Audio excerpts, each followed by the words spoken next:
It's my pleasure to provide an update on our business and a recap of 2021. AbCellera had a banner first year as a publicly listed company, executing on our long-term strategy by growing our portfolio, deepening our platform to unlock new modalities, and expanding our deal structure to add new ways to capture value. We ended 2021 with over $720 million in cash equivalents, and marketable securities, and approximately $70 million in receivables net of payables. We added 53 new programs under contract with 9 new partners, bringing our cumulative total of programs under contract to 156 with a total of 36 partners. We ramped up our discovery capacity and started work on 26 new drug discovery programs, bringing our total number of program starts to 78. Finally, we saw 4 molecules we discovered enter the clinic, bringing our total number to 5 new molecules in the clinic for indications in oncology, infectious disease, animal health, and immunology, dermatology, and gastrointestinal disease. Building on our momentum from 2021, we are now well positioned to continue executing on our growth strategy. AbCellera is building a technology company that drives innovation in antibody therapeutics, which currently represents an estimated $170 billion market opportunity. Based on historical compounded annual growth of over 10% for the last 3 decades, this market is expected to reach over $350 billion by 2030. Our strategy for growth in this market is to become the de facto technology leader in the early part of drug development, ultimately covering all the activities that lie between target discovery and clinical testing. Our work begins once the fundamental science has been done and a drug target has been identified. Starting from the indication and requirements of a drug target and therapeutic candidate, we use our technology stack to deliver antibodies with optimal drug-like properties. We deliver lead drug candidates and data packages to our partners, and they then bring these antibodies forward through late-stage preclinical and clinical development. Our technology gives our partners a competitive advantage in advancing their programs. In exchange, we take a stake in these programs, allowing us to build a large and diversified portfolio in the next generation of antibody therapies. Over the long run, we believe this strategy will provide superior returns and value to our shareholders while avoiding the large capital outlays for clinical development and the extreme binary risk that is normally associated with biotech. In 2021, we had a record year in business development, adding another 53 programs under contract with 9 new partners. This underscores a strong market fit for our business model. Our partners span the full range of drug developers, from early-stage biotech to mid-cap publicly traded biotechs to large vertically integrated biopharmaceutical companies.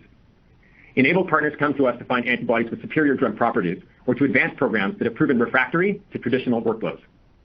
For smaller biotech companies, our technology does more than just level the playing field.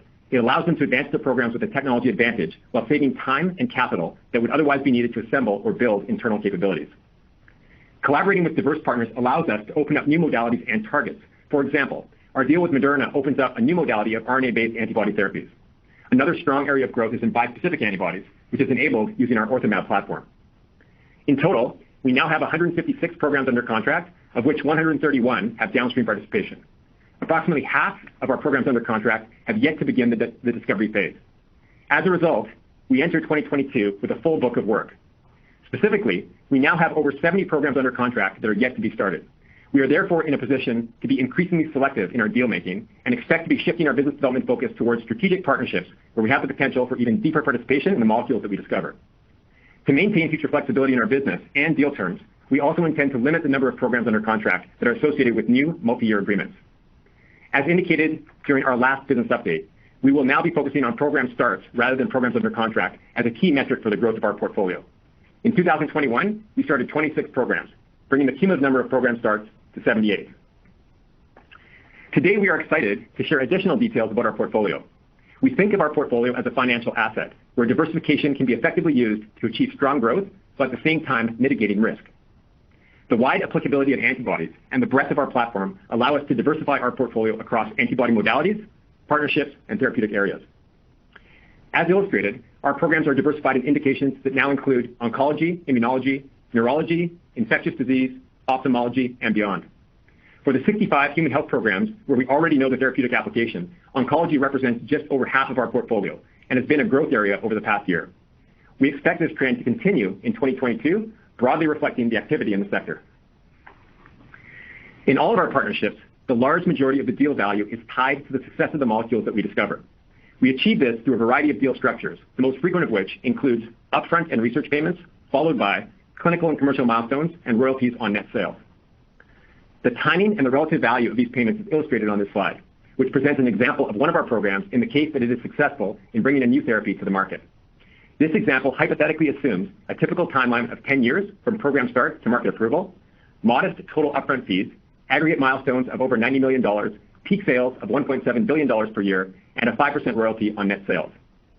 What's important to note is that for a successful program, by far the largest fraction of the value for AbCellera is associated with the royalties. These typically occur 10 years after the program is started. For molecules that reach the clinic, royalties represent approximately 90% of the total value.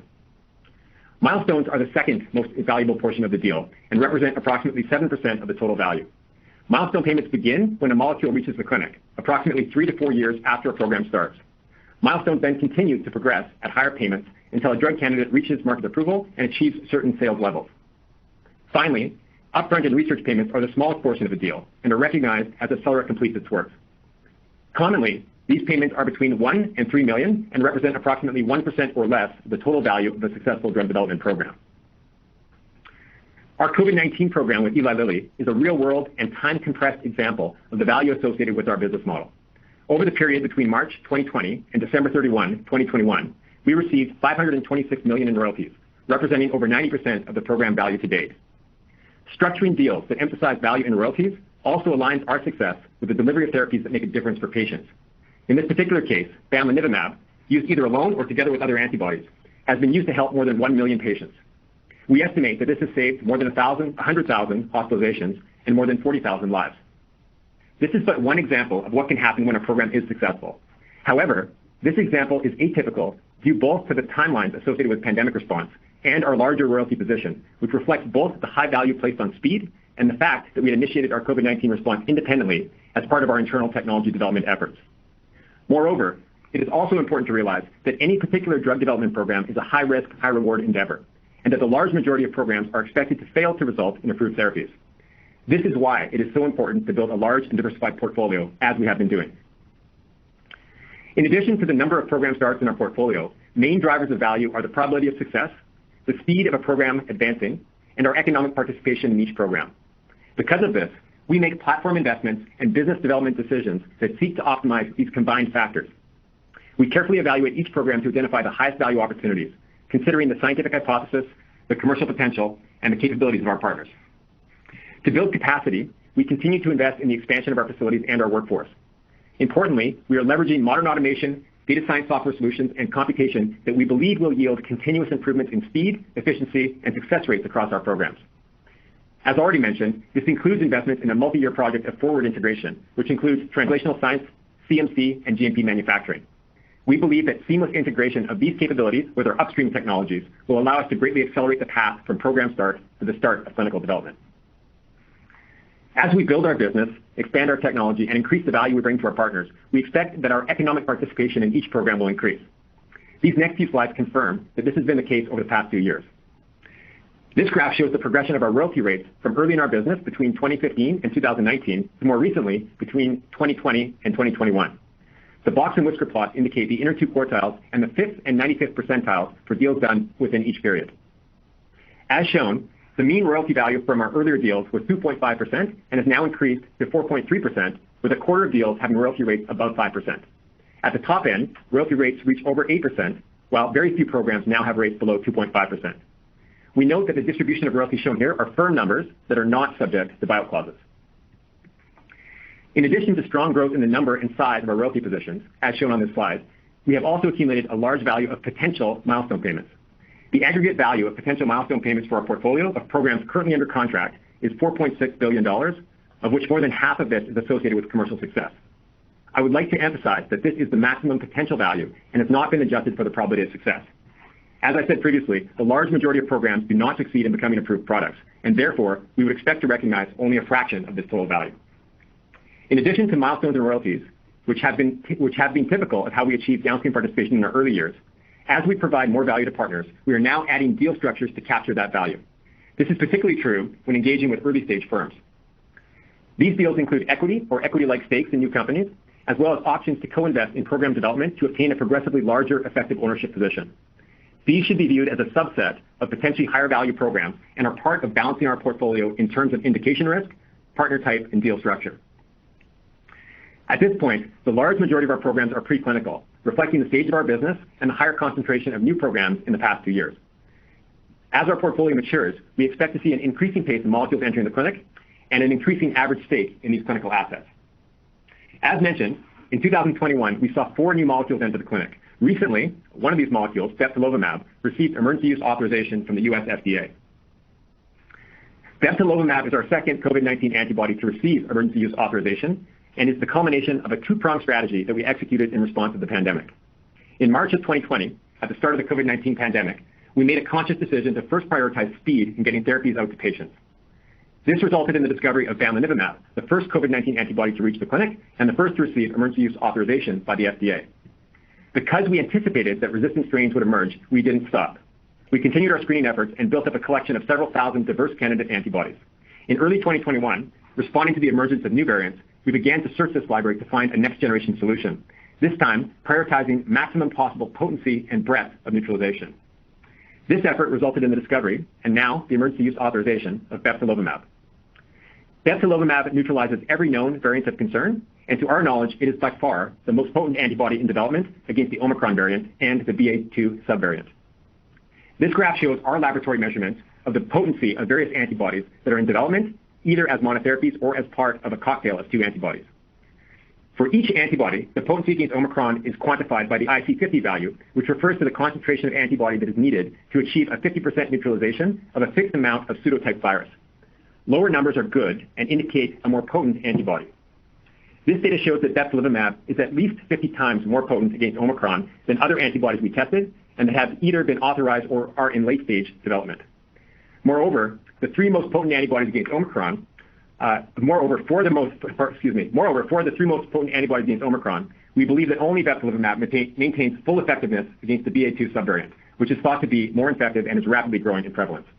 The high potency of bebtelovimab allows for full effectiveness at a dose of only 175 milligrams, which can be delivered by IV push in less than a minute as compared to a 30-minute infusion with some other antibody therapies. Furthermore, we believe that bebtelovimab's potency and breadth give it the potential for development as a prophylactic to protect against COVID-19 infection in high-risk populations. The discovery of 2 authorized therapeutic antibodies within a year of each other demonstrates the power of our platform and its potential to quickly generate best-in-class therapeutics for our partners across other indications. I would like to emphasize that we are not a COVID-19 company. In fact, infectious disease represents a small fraction, approximately 5%, of AbCellera's portfolio. In 2022, we will continue to drive innovative science that we believe will enhance the power of our platform to open up new target spaces and enable next-generation antibody therapies. We anticipate a number of exciting updates this year that are in part the result of successful integration of the acquisitions that we have made over the past couple of years.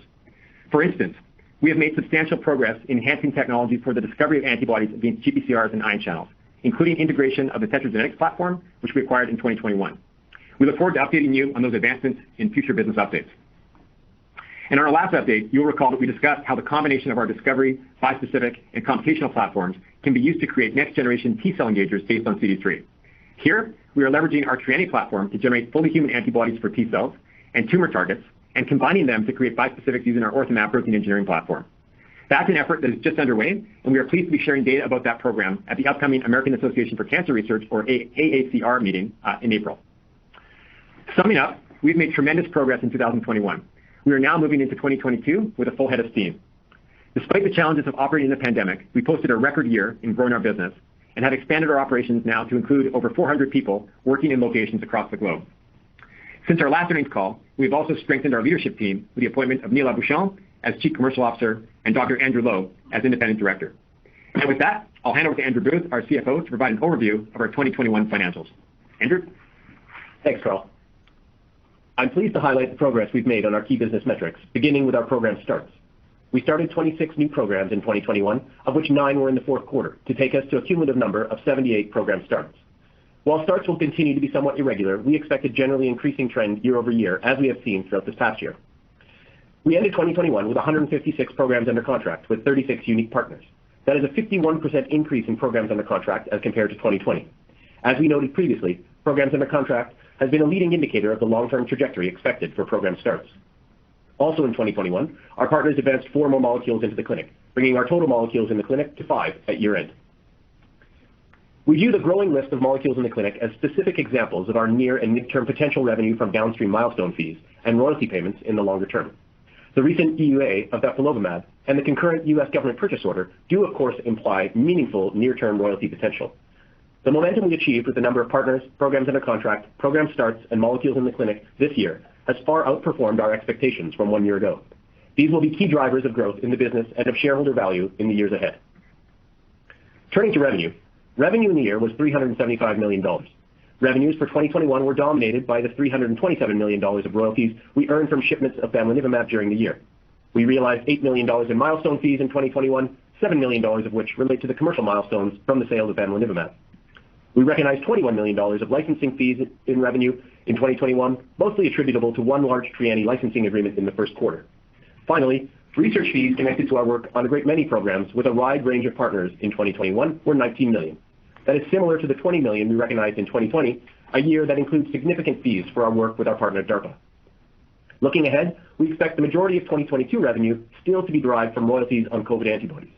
Lilly continued to ship bamlanivimab into early 2022 and entered into a purchase agreement with the U.S. government to supply up to 600,000 doses of bamlanivimab for at least $720 million no later than March 31st, 2022, with an option of an additional 500.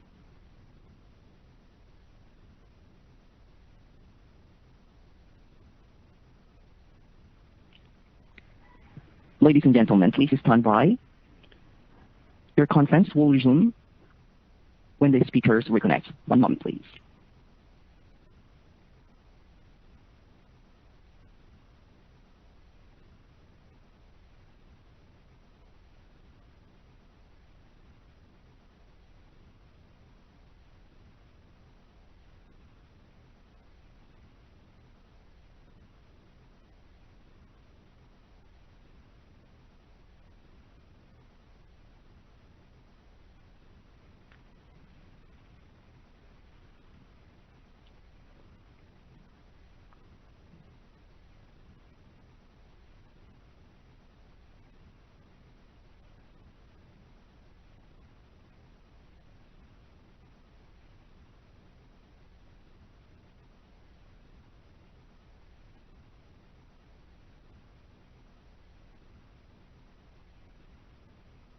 Hello, this is Andrew Booth speaking. It looks like we had some technical difficulties and dropped the line. I understand where we left off, and I'll just continue on the business update. So looking ahead, we expect the majority of 2022 revenue to still be derived from royalties on COVID antibodies. Lilly continued to ship bamlanivimab into early 2022 and entered into a purchase agreement with the U.S. government to supply up to 600,000 doses of bamlanivimab for at least $720 million no later than March 31st, with an option of an additional 500,000 doses for delivery no later than July 31st. As a reminder, under our agreement with Lilly for any COVID-19 products developed, we are eligible to receive royalties in the low to mid-teens for aggregate sales below $125 million and mid-teens to mid-20s on aggregate sales above $125 million. We continue to view COVID royalties as a non-dilutive source of funding to support our investments in capacity and platform capabilities, including investments into forward integration.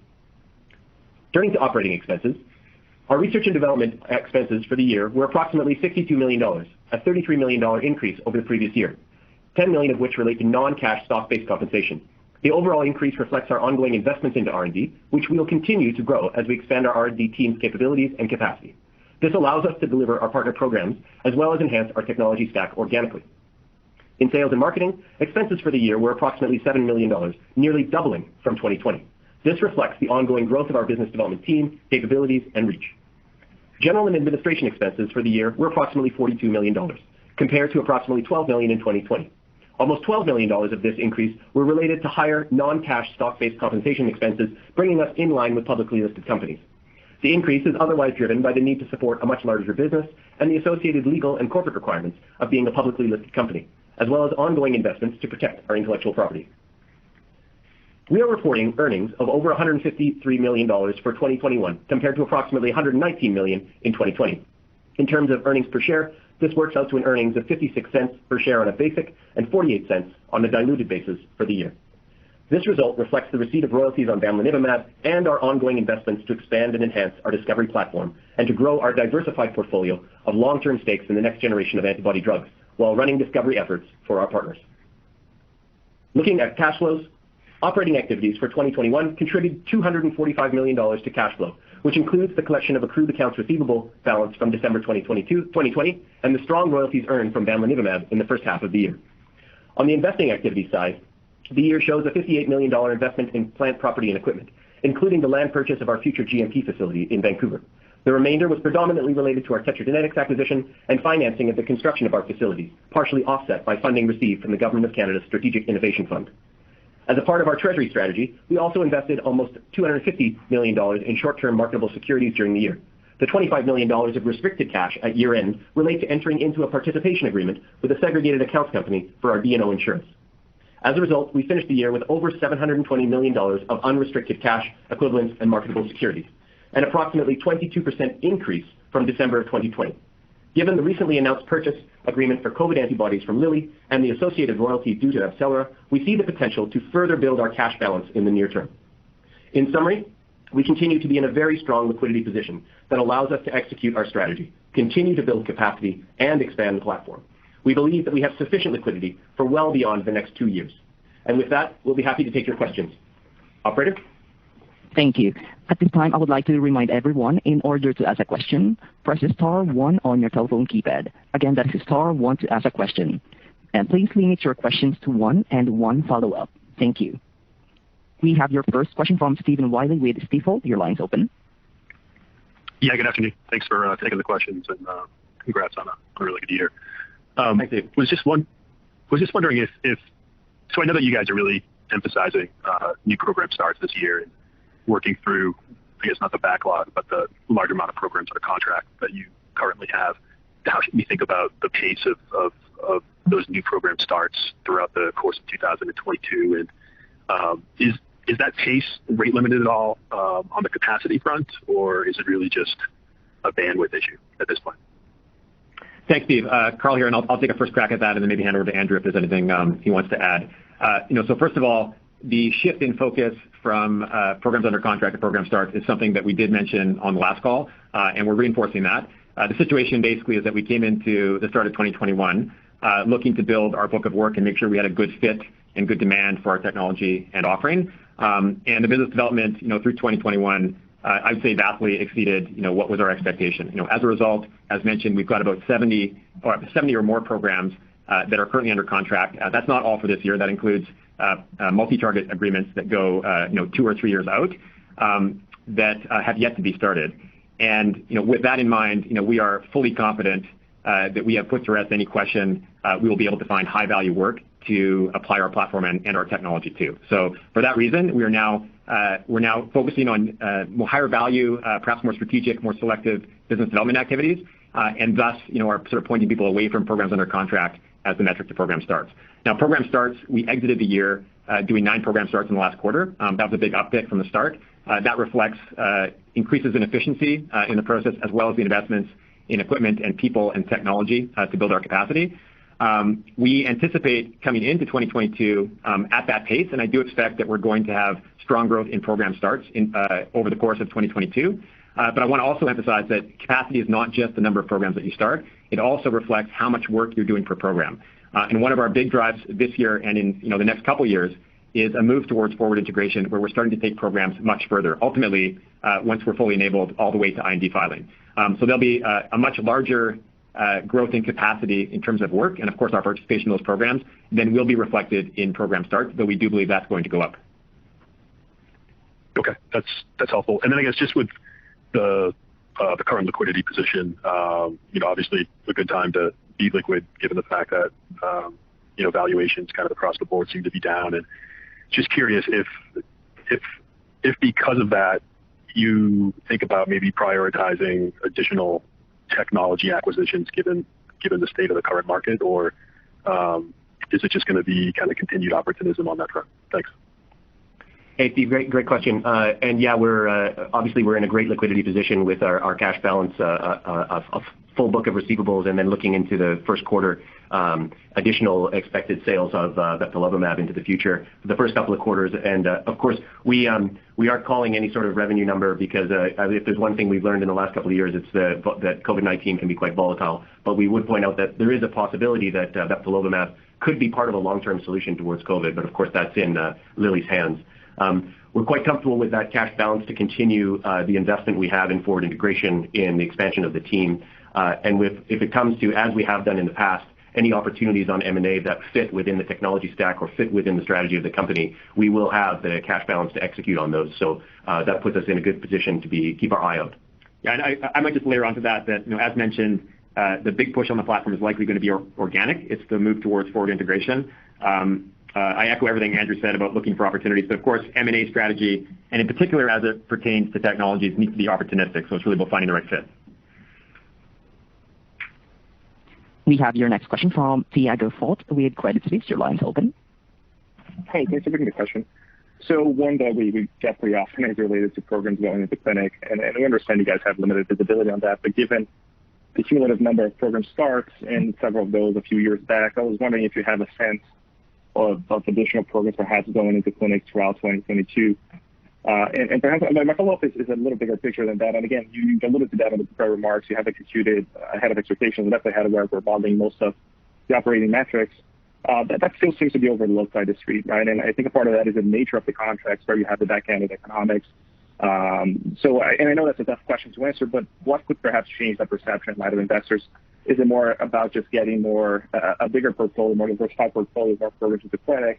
In terms of operational progress, in terms of the stuff that you can actually control, what do you think can actually at some point be received more positively by the street? And how do you see that dynamic in light of your current capital position? A few years to execute on that. Thanks. Thanks, Tiago. Carl here. I think there was maybe a couple questions woven together there. If I don't cover both or more, please let me know and I'll address anything I missed. So the first question was about our expectation or visibility on program starts. As you know, we do not have complete information about the status of all the programs that are in the portfolio. It's a large portfolio, and it is in our partners' hands. And of course, when we do know that things are moving forward, we typically are not at liberty to communicate on that. So that is a challenge. We have been investing in building up quite a strong alliance management capability within the company that allows us to build relationships and have a better insight and better communication to know where those programs are. So we expect to have more predictability as things move forward.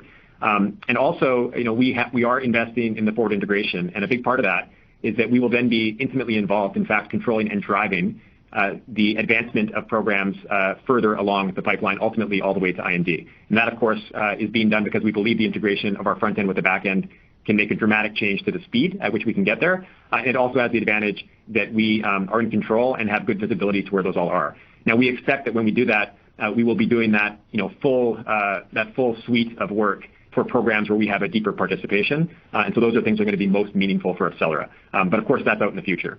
I'll maybe just add one more thing that, as mentioned in my prepared remarks, given that we have added increasingly more programs year over year, and given that the terms are getting better and better, the general trend that we expect is that we're going to see an increasing frequency or rate of programs entering the clinic, and that those programs will become more and more meaningful for AbCellera as that matures. I think that is the thing ultimately that is going to be best received.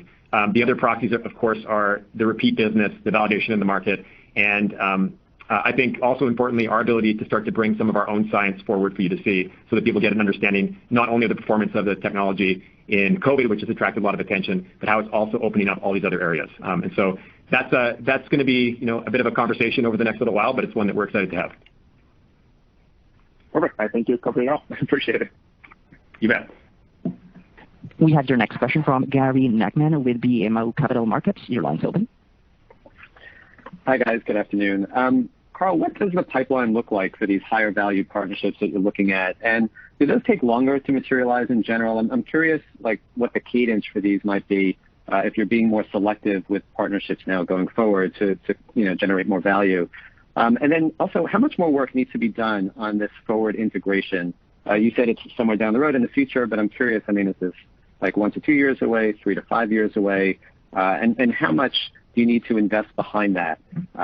Just talk about some of the things that you're thinking about doing or in the process of doing in order to get there. Thank you. Thanks, Gary. So first, maybe a comment on the business development pipeline. At any given time, we have conversations ongoing with tens of companies, and as you know, this includes some very very large vertically integrated biopharma, so the top 10 names that you would recognize, and also some more innovative companies. So that is that's always the state of things. We have been selective in partnerships. We had multiple examples last year where we decided to back away from opportunities. We've also had examples, particularly in the last part of 2021, where there was demand for multi-year contracts with larger numbers of program slots than we ultimately were willing to commit to. So that dynamic has already happened. This year, we're excited about the business development pipeline. We've made really big strides in recruiting that function, bringing in originally Neil Berkeley as the Chief Business Officer, and then now having expanded that into a bigger team. So you have to give that time to mature. And of course, closing a deal is not something that is very predictable. It depends very much upon the negotiation and exactly what is the complexity of that particular transaction. Your other question was on the forward integration. On that front, I would think of it not as something that is either done or not done, but rather a continuous evolution towards having the full capabilities to take something right from an email that tells us what is the target and what is the specification of a drug, right through to the IND filing.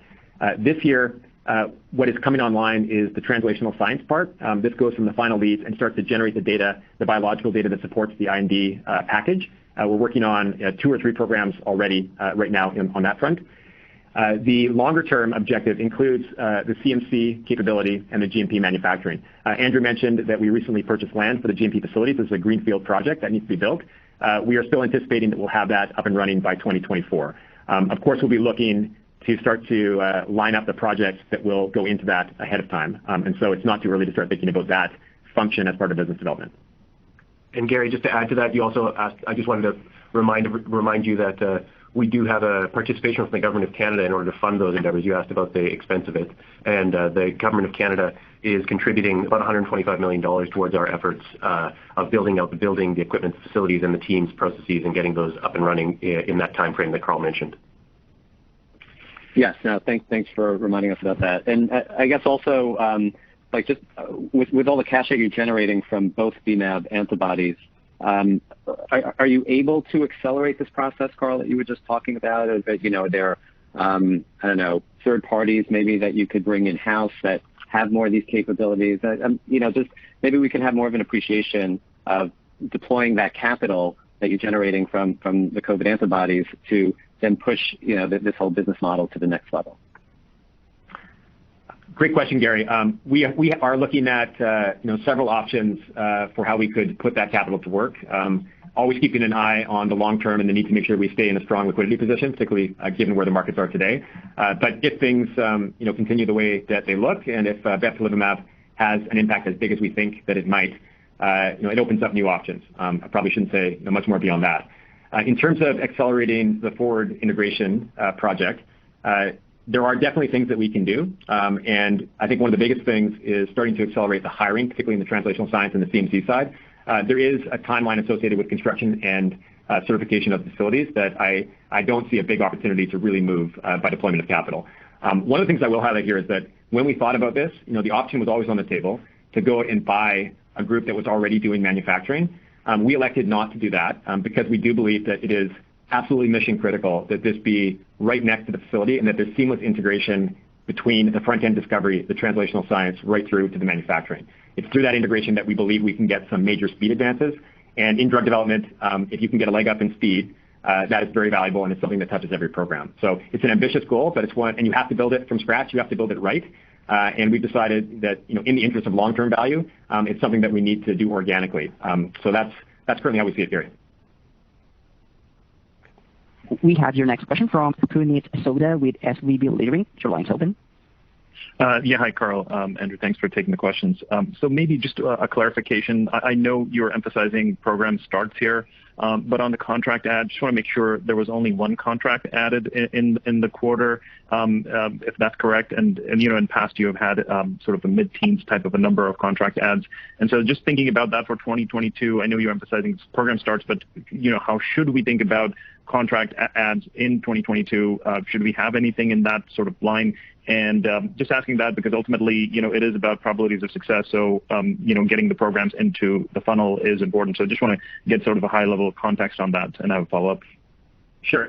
So first I can confirm that in Q4, we closed a single deal that included a single target. That is with a mid-cap biotech company, and we're not at liberty to say much more beyond that, except that it's a program that we view as being potentially of high value. Of course, there's a risk associated with all these things.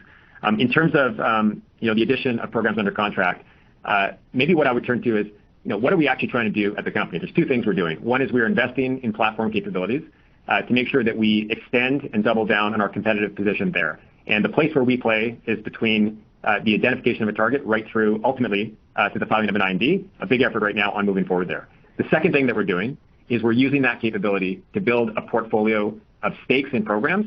And we are not dogmatic about the way in which we're looking to build that portfolio. So we have done the traditional deals that I talked about today. We've done different types of deals. What is most important is that we maximize probability of success, our stake in that program, and make sure that we're always also keeping an eye on it being diversified appropriately.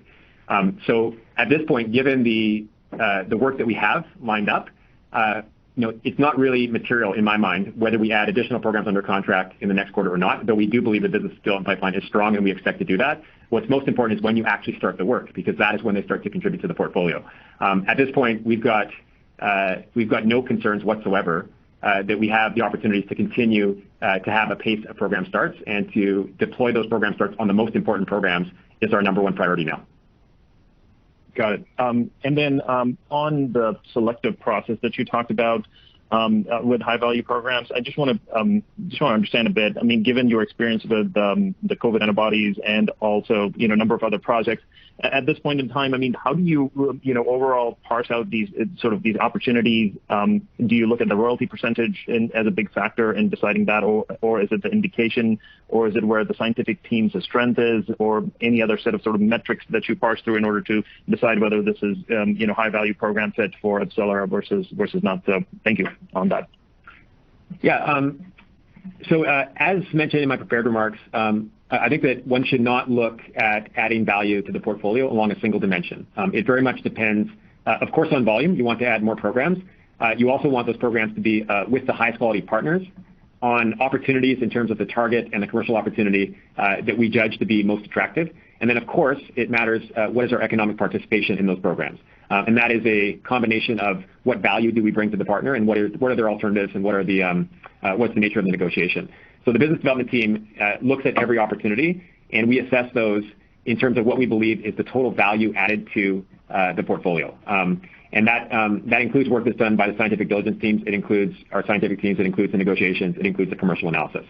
It's very much like being an investor from that perspective. Okay, super. Thanks, guys. We have your last question from Antonia Borovina with Bloomberg. Your line's open. Good afternoon. Thanks for taking my question. So just another follow-up regarding your forward integration work. So I'm just wondering, do you expect you'll have, after that work is done, some room to raise your typical royalty rate? Or do you think that 5% is kind of the maximum limit that the market will bear, given the competitive environment? And then I have a follow-up as well. Yeah. So first of all, 5% is absolutely not the limit. We have in fact done a quarter of our deals that are north of 5% in recent times. So there's a range, and it depends on the nature of the interaction and how much work we're doing, how much value we're bringing. We are focused on bringing more and more value to therapeutic antibody discovery and development. That is why we're making the investments in forward integration. It's also why we're making investments in the platform generally, while adding new technologies such as the OrthoMab platform or humanized rodents and some of the other technologies that we are either building organically or that we have acquired. If we connect with the right partner that has a great idea, the innovation, we can take our capabilities with theirs, and we've made the pie bigger. That allows us to create value through that partnership. And then the discussion is how best to split that so that both parties come away enriched from the engagement and can better meet their goals. If we are doing the work that goes all the way from discovery right through to carrying a lot of the load into an IND filing, we would, of course, expect to have a much deeper participation than if we're doing the discovery and handing off candidates or leads, as some of our early work has done. So we expect that forward integration will be used primarily with programs where we have a much deeper participation than is our typical deals. And that is in part because we're doing more work, and also, of course, because we believe with technology we can make that much faster and give that program a competitive advantage. Okay, thanks. And then just given the current downturn in the public markets and then that potentially spilling over into the private markets, do you think that'll have a meaningful impact on your ability to attract new partners, either positively or negatively? I think that's a great question. I could probably make arguments that went both ways. I think our initial interactions have shown that it's perhaps more of an opportunity than a headwind. And one of the reasons I say that, particularly for private companies, is when you are starting out and you're looking at a path where you need to build capabilities, it is much more capital efficient in terms of cash to work with AbCellera. You save yourself a lot of time, a lot of runway, and the investment that it would otherwise take to put that in place. And then, of course, we can help them in that way, accelerate those programs, and in doing that, have created value for them and take a deeper position in those programs that, of course, is paid out primarily on success. And because we build a portfolio, we're able to look at those transactions in a rational way, whereas a smaller company really needs to preserve cash early on in its lifetime, and even more so when the markets get more difficult, which may well transfer from what's happened in the public markets into the private markets. Great, thanks. I'm showing no further questions at this time. I would now like to turn the conference back to Dr. Carl Hansen, Chairman, CEO, and President, for any closing remarks. Thanks. Just would like to thank everyone for joining us today. We had a terrific year. It's been a very exciting time for AbCellera, and we're looking forward to keeping you updated on our future progress on future calls. Thanks so much.